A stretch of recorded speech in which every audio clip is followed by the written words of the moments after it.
Bem-vindos a mais um episódio do podcast Beethoven no Boteco. No episódio de hoje vamos falar sobre a guitarra elétrica. Eu sou Leandro Coelho, sou compositor, arranjador e orquestrador. Eu sou Daniel Stunges, produtor musical e dono aqui do Electro Studio. Os tópicos do episódio de hoje: o captador, a distorção e a primeira guitarra elétrica, Les Paul, Leo Fender, a guitarra e o rock and roll e 6 guitarristas. O primeiro tópico, o captador, a distorção e a primeira guitarra elétrica. O captador. Antes de falar da guitarra, precisamos começar com um nome importante que contribuiu na evolução do instrumento. Ele é Lloyd Loar. Loar era um músico que tinha interesse na construção de instrumentos e possuía um conhecimento amplo na área de acústica, elétrica e buscava projetar instrumentos. Ele deixou um legado e importantes contribuições que até nos dias de hoje na área musical são essenciais, como por exemplo o captador da guitarra. Porque os caras antes ficavam no violão e colocavam um microfone e tem um limite de volume que você consegue com isso. Você não consegue fazer ele aparecer muito alto, né? Se você coloca numa orquestra um violão, ele desaparece, porque ele é baixo, né? Não importa quão forte você bate. Para isso, para som ao vivo, especialmente, é difícil, né? Uma hora que você tem que começar a dar volume, vai dar microfonia. E não tinha a frescura aiada toda que a gente tem agora de equipamento para usar, de plugin e tal. Então, era complicado. Com certeza era muito mais difícil do que hoje. E em 1918, Loar foi contratado para trabalhar na Gibson, na construção de instrumentos e na gestão empresarial. Enquanto ele trabalhava na Gibson, ele também estudava na Chicago Musical College. Então não era qualquer um que estava ali, né? E a sua carreira alavancou como desenvolvedor de instrumentos musicais enquanto trabalhava para Gibson, como por exemplo, ele contribuiu no desenvolvimento de vários tipos de bandolins, os banjos Mastertone e a guitarra Gibson L5 Master Model, que eu dei uma pesquisada aí. Essa guitarra acústica de 1924 custa $125 mil. $125 mil. Uma guitarra de 100 anos da Gibson. A Gibson, aliás, né, ela começou fazendo instrumentos acústicos. Ela é famosa pela guitarra agora, mas começou com instrumentos acústicos. E ela é mais antiga que a guitarra elétrica. Isso, exatamente. E deixando claro, ele não era um luthier, mas ele tinha interesse em acústica musical e a função dele na Gibson era de design e desenvolvimento de modelos de instrumentos e acessórios. Resumindo, ele era um engenheiro acústico e um dos acessórios criados por Loar foi o captador da guitarra. E qual a função do captador? O captador ele é como se fosse um microfone só para guitarra, né? Esses captadores, cada um para a corda que você tem lá. Agora a gente tem vários tipos de captadores, mas ele é isso. Você não tem que já tacar um microfone lá na frente virado pro violão. Isso, e como o próprio nome diz, ele capta a vibração das cordas, transforma em sinais elétricos que são enviados para um amplificador e do amplificador vai para o alto-falante. Sem isso, não ia ter guitarra e rock. Agora nós vamos falar um pouquinho o que é a distorção na guitarra elétrica. Sim, a guitarra elétrica, no começo, ela era feita para se tocar limpo, né? Mais ou menos como se fosse um violão, né? Um violão elétrico, imaginem isso. Só que se usava só amplificadores valvulados antigamente, que, aliás, são os meus favoritos, até hoje são, para mim, os melhores. Só que o amplificador valvulado, se você dá muito ganho, muito volume, uma hora ele vai começar a saturar as válvulas, especialmente esses antigos. Se você pega um amplificador valvulado moderno, ele tem separado, tipo, o ganho, o pré-ganho, que você vai no pré, se aumenta assim, né, que vai forçar a válvula, vai dar a distorção moderna que a gente conhece, e o volume, né? O volume mesmo separado. Antigamente não. Para conseguir distorção, você tinha que tacar volume no amplificador. Então você vê aqueles Marshall que o Jimi Hendrix usava e tal, aquilo era... Tacava volume no 10, distorcia a válvula lá do... a válvula dele e aí vinha distorção. Então você tinha que tocar absolutamente alto. Mas enfim, a gente falando agora bem antes, tipo década de 20, 30, os caras tacavam volume lá no amplificador e começava a distorcer. Eles começaram a perceber que isso ficava legal. E essa era uma forma de distorção. Outra que eles perceberam também era quando você danificava o alto-falante, que é ou rasgando ele, ou às vezes eu já vi, né, num vídeo que o Leandro me passou, uma história de um cara que soltou o alto-falante por algum motivo, eles prenderam de um jeito mais ou menos, deu uma distorção também, que eles acharam legal.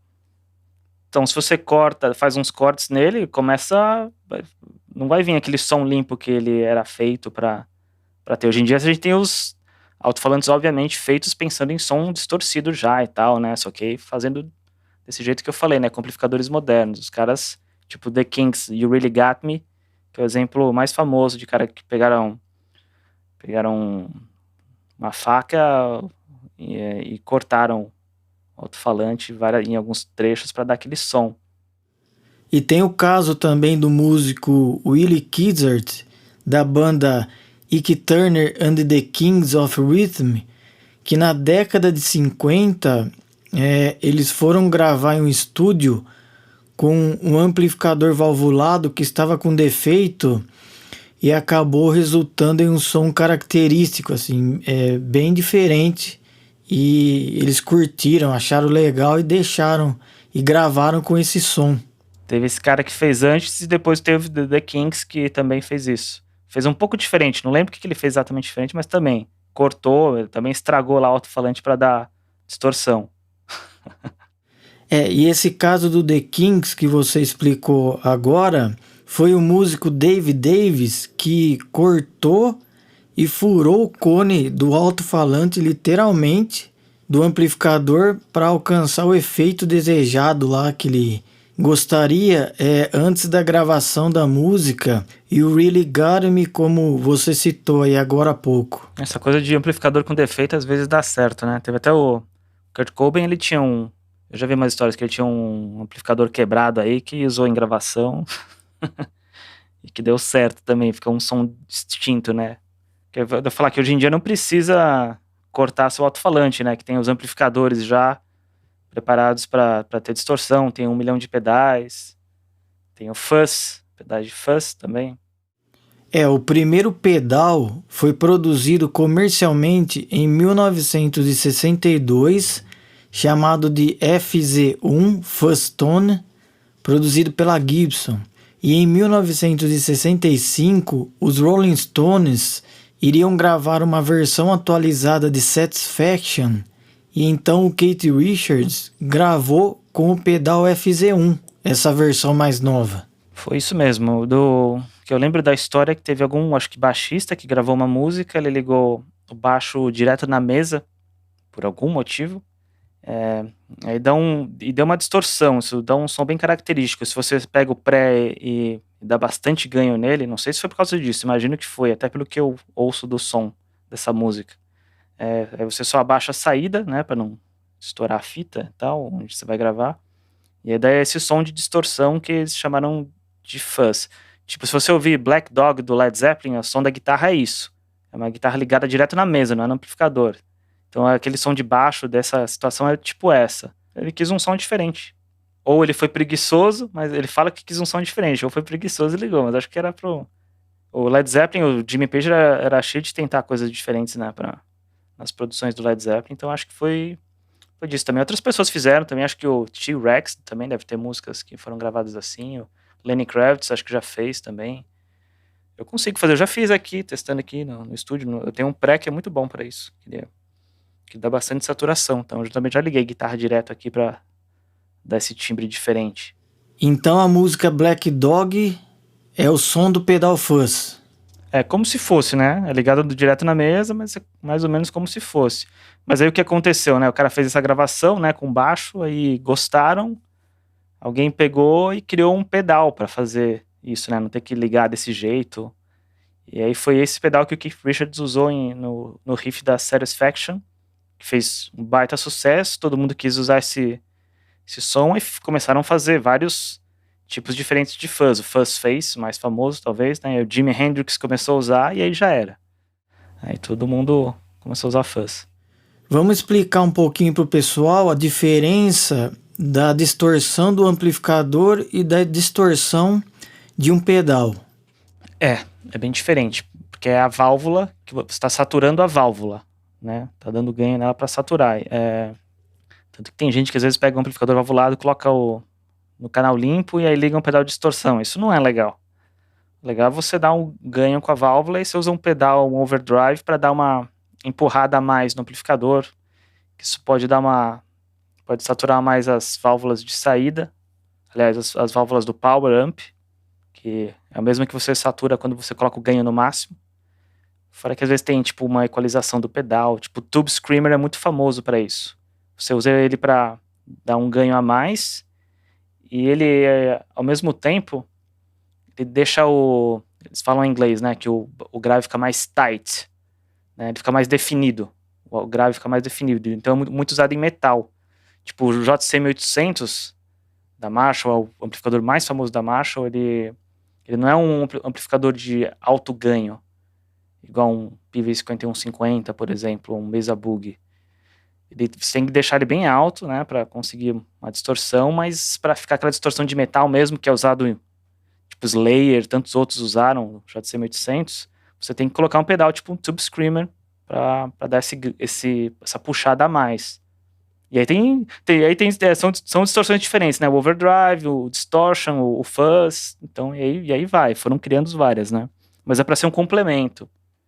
Ainda assim, hoje em dia tem tanto guitarrista de quarto que os caras sofrem aqui no amplificador valvulado, às vezes, de verdade. Os caras usam só simulação, ficam tocando no computador, aí coloca um amplificador de verdade na sua frente, que você toca alto, vem aquele feedback. Aí o cara dá um pulo, se assusta, nossa, tem alguma coisa errada. Não, o amplificador é assim mesmo. Você tem que aprender a domar ele. Ainda dentro do primeiro tópico, a primeira guitarra elétrica. Em 1932, foi criada a primeira guitarra elétrica chamada de frigideira, por Adolf Rickenbacker, que era engenheiro elétrico junto com George Beauchamp. Eles lançaram comercialmente a primeira guitarra, mas não era o modelo estilo violão, e sim de guitarra modelo havaiana, aquela colocada deitada. É um lap steel. Imaginem uma guitarra deitada no seu colo, que você coloca um slide e toca em cima. Tipo, Pink Floyd usa bastante, né? O David Gilmour. Música country tem bastante. E foi em 1935 que foi lançada a guitarra com modelo de corpo de violão pela Gibson, chamada de Electric Spanish. É bom lembrar que depois surgiu a marca Rickenbacker, né? Uma marca famosa de guitarra e baixo. Os Beatles usaram, né? Sei lá, e o baixo, o Lemmy Kilmister do Motorhead sempre usou Rickenbacker. Você já viu o Deep Purple também usando. Enfim, muita gente. O Geddy Lee do Rush usou uma época, né? Rickenbacker. Próximo tópico é Les Paul. Les Paul foi um guitarrista de jazz, country também, né? Super famoso nos Estados Unidos. E não só um guitarrista, ele foi um pioneiro na parte técnica também, da guitarra e da gravação. Eu não vou entrar aqui em muito detalhe, porque é um outro tópico que vai bem longe, mas ele é um pioneiro do overdubbing na gravação de fita, né? O que é overdubbing? É você, tipo, gravou alguma coisa lá e você vai em cima e grava outra. Então ele pegava os gravadores Ampex, juntou acho que até 8 e foi fazendo assim, mas enfim, é um tópico que vai longe.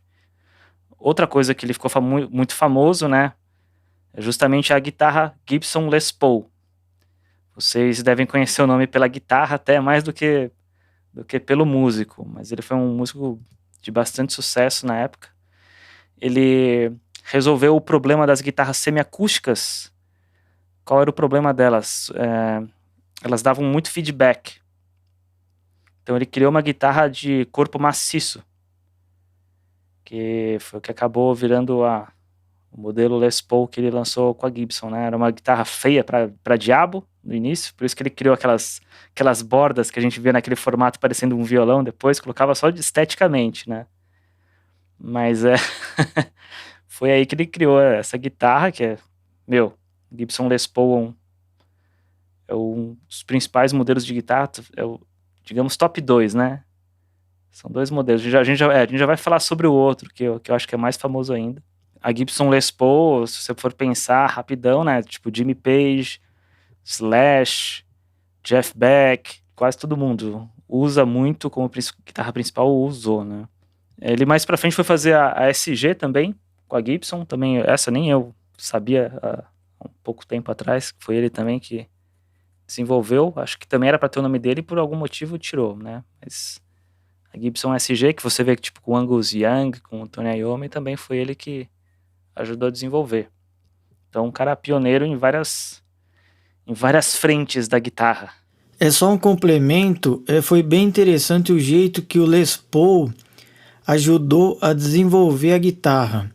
Ted McCarthy, que era o designer da empresa Gibson, foi quem desenvolveu o modelo Gibson Les Paul, mas baseado nas sugestões e nos desenhos do próprio Les Paul. Eu acho que demorou um tempo para Gibson pegar a ideia de fazer essa guitarra dele, até não foi tão imediatamente. Parece que ele levou para a empresa Gibson a ideia de uma guitarra elétrica de corpo sólido, como você comentou, na década de 40, mas a Gibson não demonstrou interesse até que a Fender iniciou a comercialização de guitarras.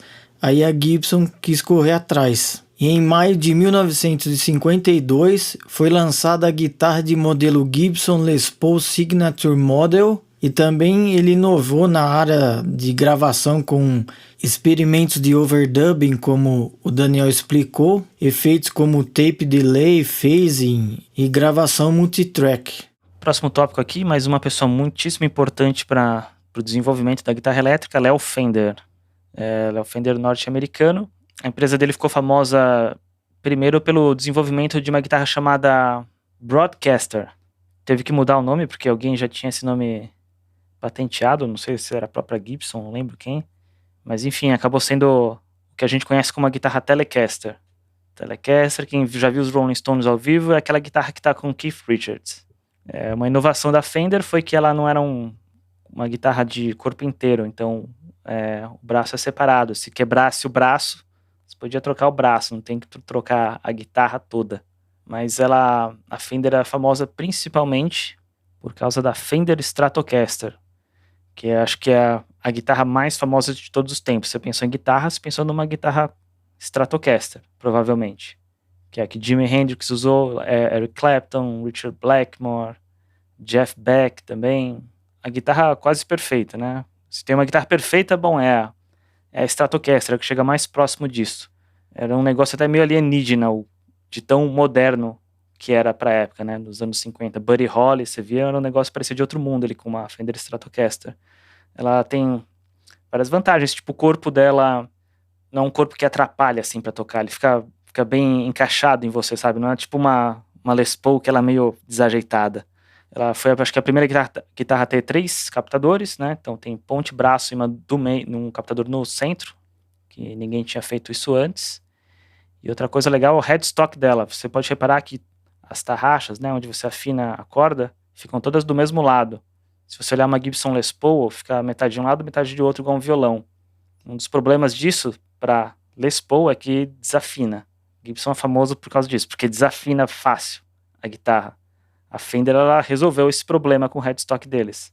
Só que patenteado, né? Então tem essa grande vantagem também na Fender Stratocaster, que é uma guitarra extremamente versátil, excelente para tudo. Só datando aqui os modelos das guitarras, em 1950 foi lançada a Fender Squier, que veio antes da Telecaster, né? Foi antes, era tipo uma Broadcaster mais barata. E na época, a Telecaster tornou-se uma das guitarras mais populares da história. Em 1954 foi lançada a guitarra Fender Stratocaster, que era uma guitarra de corpo sólido, de alto padrão, projetada pelo designer, engenheiro e músico Fred Tavares, e esse modelo de guitarra começou a ser planejado no final de 1953. Quantas guitarras de outras marcas não tentam copiar o Stratocaster? Você vê claramente que é aquele modelo de corpo. A guitarra mais influente de todas é a Stratocaster, disparado. Só de uma curiosidade aqui, né? O Léo Fender ele vendeu em 1965 a marca Fender. Ele criou a Music Man, depois é outra marca bem famosa de instrumentos. Que mais tarde... Bom, Music Man, sei lá, se você pensar, tem muito cara famoso que usou. Eu sempre penso no Steve Morse, que tinha a Music Man. E depois acho que ele vendeu também a Music Man e criou a JL, que é uma outra marca de guitarras famosa.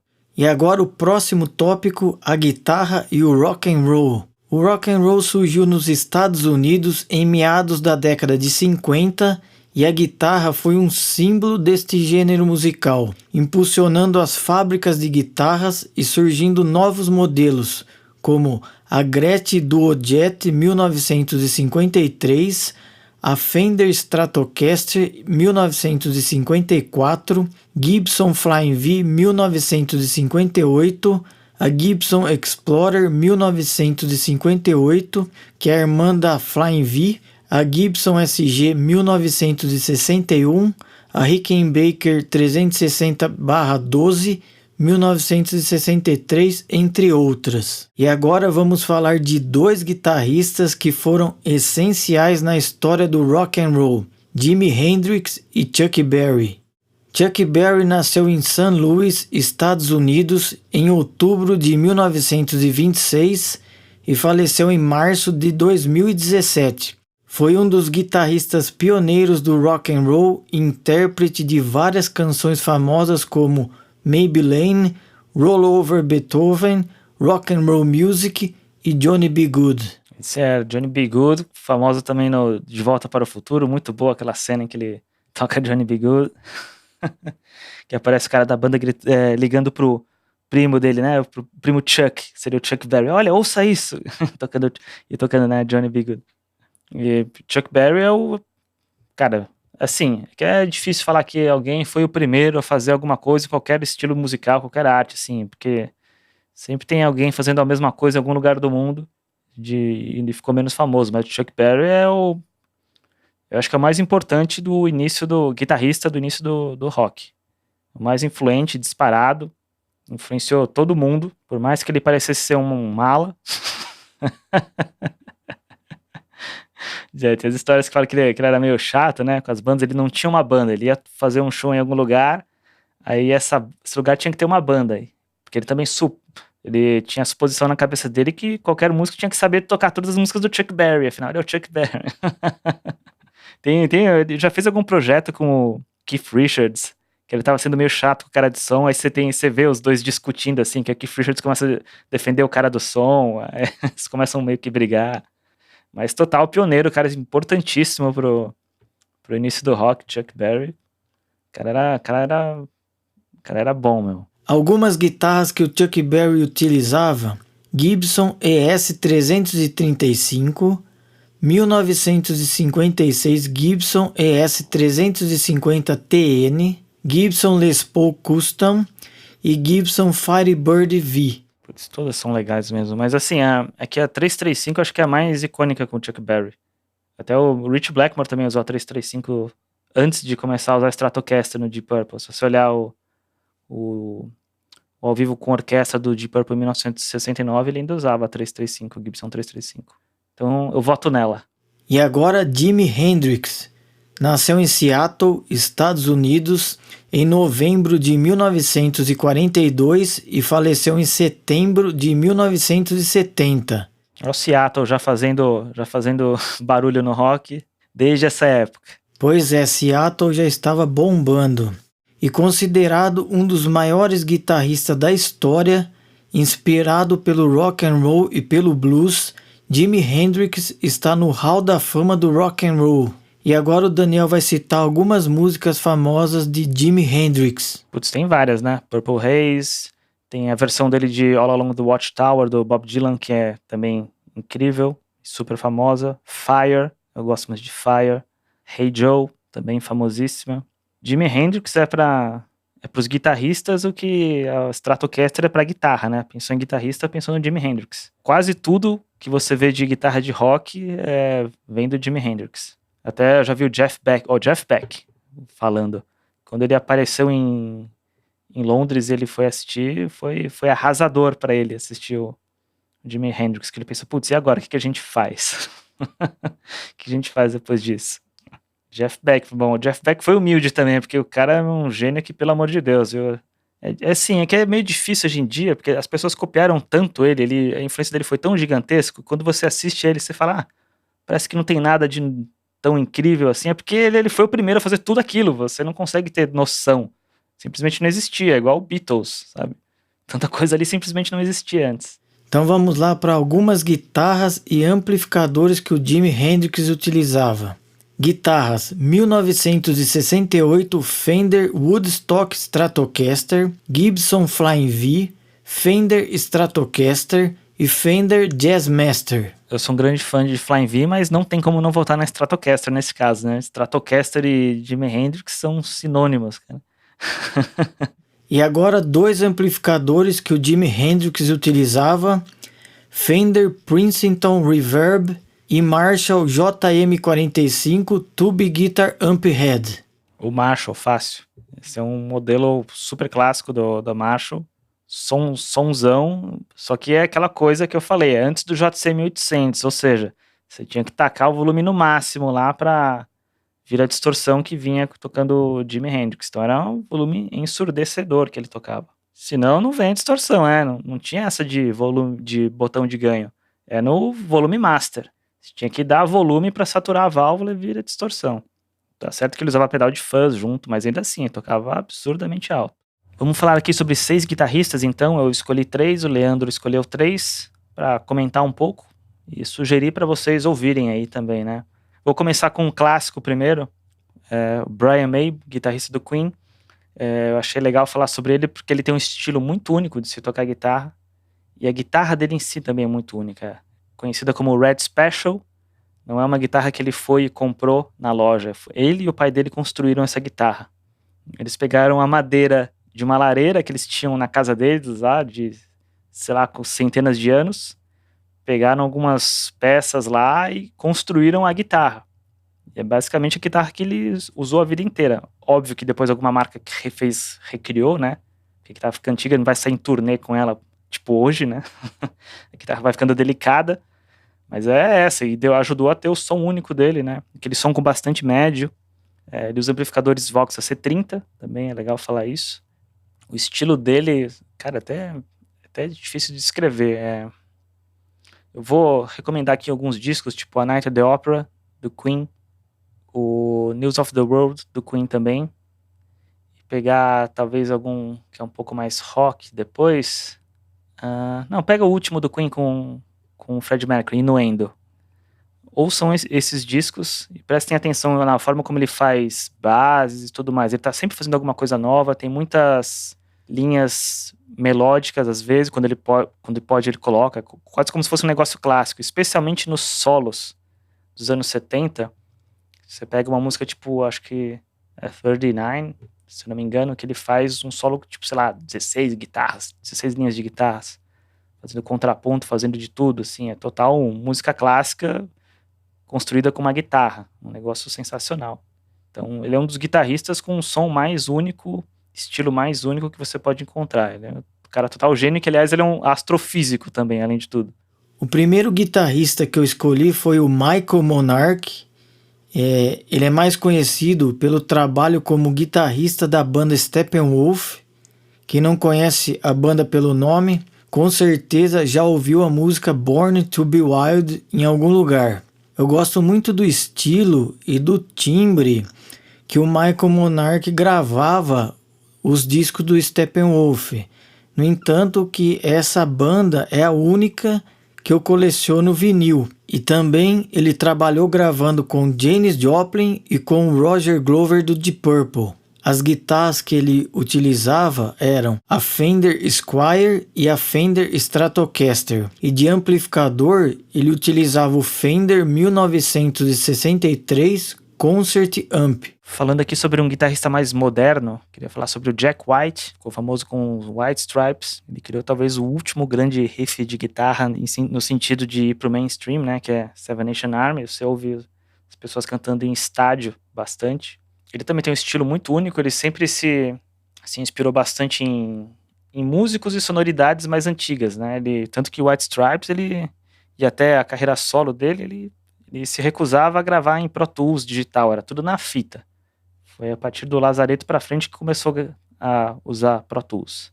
Ele usava uma guitarra barata, esqueci o nome do modelo, aquela guitarra vermelha e tal, uma guitarra tipo, meio de plástico que você comprava por aí, que era uma barata, ele usava ela. Ele é famoso também por usar o whammy, de Tech Whammy, que dão aqueles sons com oitava, né, que ele mexe bastante. Mas ele é tipo um cara bastante inovador. Com os anos ele foi mudando bastante coisa do estilo, criando coisas novas. Tipo, ele tem um modelo de Telecaster dele, agora, meu, todo doido. Pesquisem aí no YouTube, eu não consigo nem explicar de tanta coisa que tem.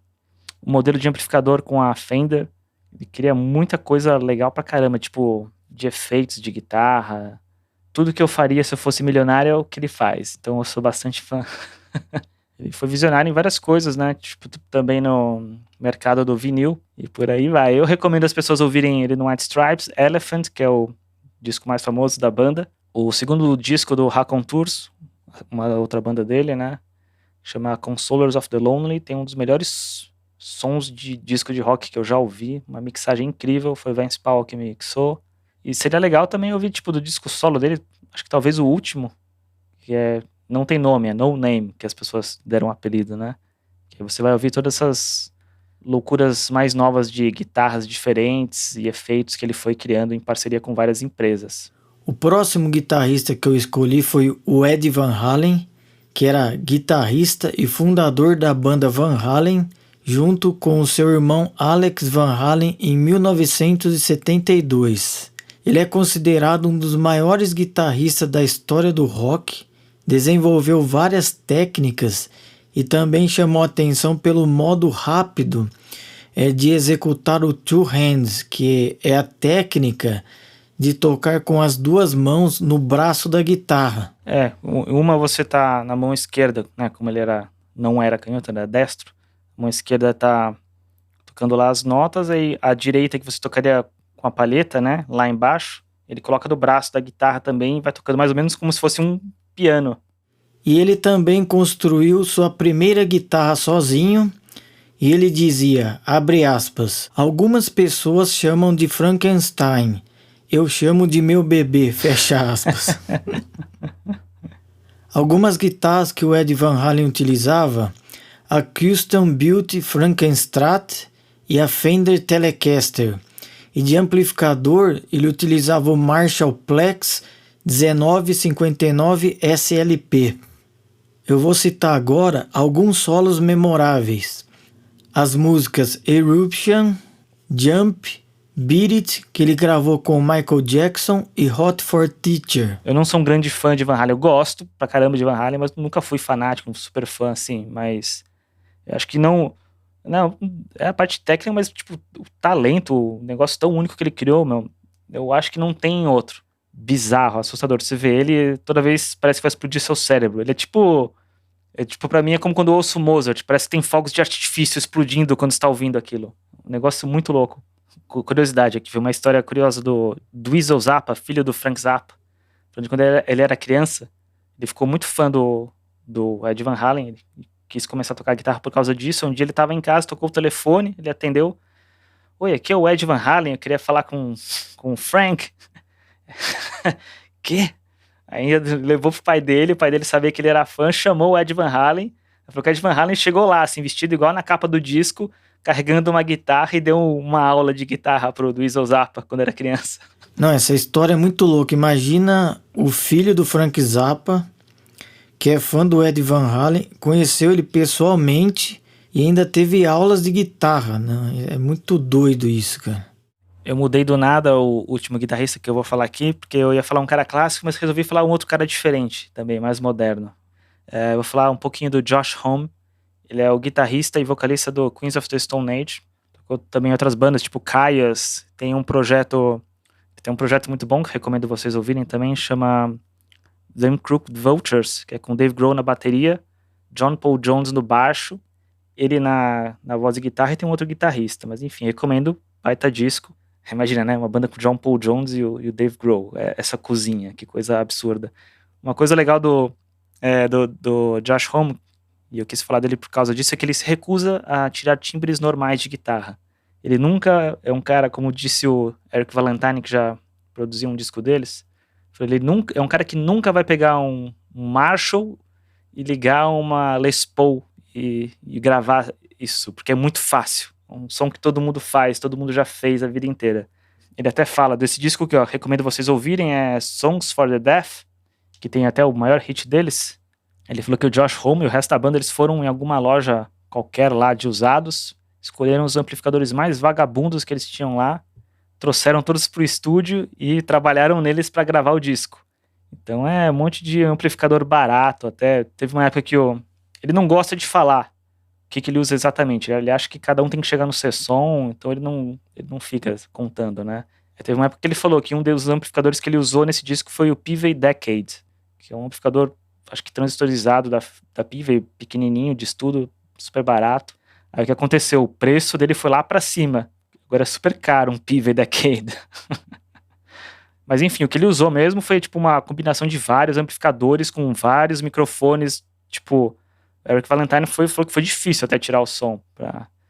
É um baita som de guitarra, mas sabe, deu trabalho pra chegar lá, demorou. Porque ele se recusa a fazer o negócio normal. Então isso que é legal dele. Ele também tem um estilo um pouco diferente, que ele é um cara que... O primeiro professor de guitarra dele, ou o único, era um guitarrista de polka. Então ele teve 1 ano de aula com esse cara, eu acho. Então ele teve polka como base. E aí depois, não sei se já conhecia rock, mas enfim, ele juntou e você vê que tem um negócio meio diferente. A forma como ele faz solos também, ele nunca faz aquele solo normal de guitarra que você espera. É sempre uma coisa um pouco mais estranha, com um efeito, a forma como é a melodia. É um cara bem diferente, sempre atrás de timbres diferentes. Então eu recomendo esse disco Songs for the Deaf, que é o maior clássico, o Them Crooked Vultures e o disco mais novo deles, Times New Roman, que tem um som animal. Tem uma coisa assim da sonoridade dos discos de hoje em dia, que para soar mais alto as pessoas querem um som extremamente brilhante. Porque quanto mais você coloca grave, mais energia, mais chances de você soar um pouco mais baixo que os outros. Então tem muita coisa brilhante, sem grave e tudo mais. Eles estão nem aí. Você vê claramente que estão nem aí. Eles vão fazer um disco com um som mais escuro, que não é esse comercial que você espera hoje. Eu acho isso demais. Acho incrível. E é o que eu procuro fazer também quando gravo minhas músicas aqui. Então, Josh Homme, ouçam aí, vale a pena pra caramba. Então vamos para o último guitarrista, o Stevie Ray Vaughan. É considerado um dos músicos mais influentes da história do blues e está na lista de um dos maiores guitarristas de todos os tempos. Suas influências foram Jimi Hendrix, B.B. King, Buddy Guy, Chuck Berry e Muddy Waters. Só os fracos, né? Só o cara fraco ainda. De influência. E em agosto de 1990, em decorrência de um acidente de helicóptero, infelizmente, Stevie Ray Vaughan falece. Perdemos um mestre do blues. Agora as guitarras que o Stevie Ray Vaughan utilizava: 1965 Composite Fender Stratocaster Lenny, 1959 Fender Stratocaster No. 1 e Guild JF6512, que era um violão de 12 cordas. E de sugestão para finalizar, ouçam ou assistam Stevie Ray Vaughan MTV Unplugged, em especial a música Pride and Joy. É incrível. Finalizando mais um episódio do podcast Beethoven no Boteco. Curtam o episódio, não deixe de se inscrever em nossos canais e até uma próxima. Como a banda faltou hoje no Boteco, a gente vai fazer uma jam aqui com Marshall, Pivey Vamos fazer um som. Born to be Wild. Até a próxima.